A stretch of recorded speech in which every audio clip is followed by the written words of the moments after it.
She came into my life when I was 2 years old. On paper, Amy Madru was Sarah Jelinik's stepmom.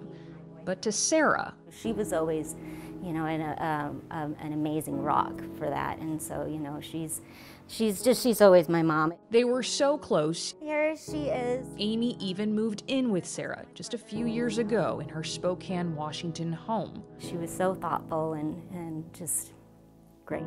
And she meant a lot to you. She meant everything to me. That's what made Amy's death from COPD in November 2021 so difficult. It was really hard. It's been really hard. It's just like I lost my mom. I lost my best friend. That loss was about to become so much harder than Sarah could even imagine.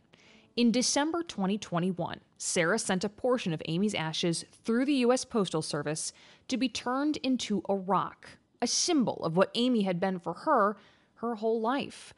But Amy's cremains never made it to their destination. It's not, you know, like a lost Christmas letter to Santa. You know, this is my mom, who already felt, you know, like kind of disappointed with some of the way things turned out, you know, and This shouldn't be the end for her. No, absolutely not. It's been over a year now, 2 years, you know. It's time to get her back, get her home. Halfway across the country, Sarah had no idea she wasn't alone. It's hard to comprehend. It's been so hard on our family. Charlotte Dillon died unexpectedly on a visit to Oklahoma in early 2020. Her granddaughter, Michaela Eckler, says her ashes never arrived back home in South Carolina. And Michaela says USPS hasn't done anything about it.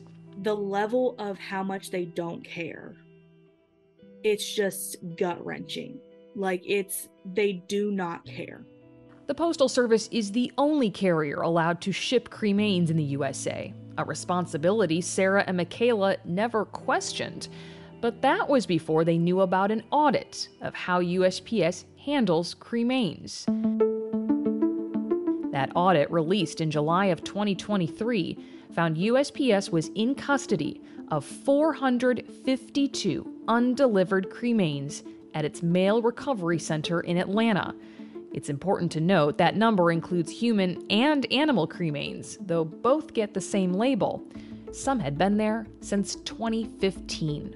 In the audit, the Office of the Inspector General determined, quote, the Postal Service was not always in compliance with cremated remains acceptance procedures. Specifically, cremated remains packages were not always properly labeled. And when did you find out about this audit? When you called me. So you had no idea they'd even done this, and this was almost a year ago.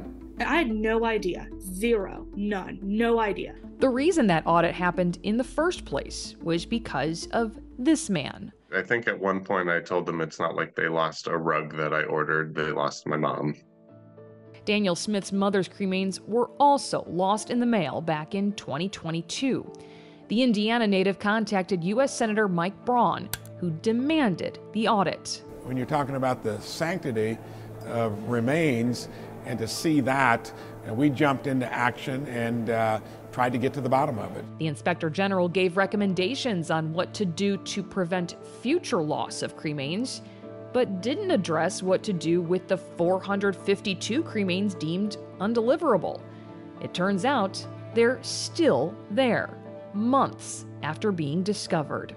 The Inspector General's office declined our request for an on-camera interview, but the United States Postal Service said it would answer our questions via email.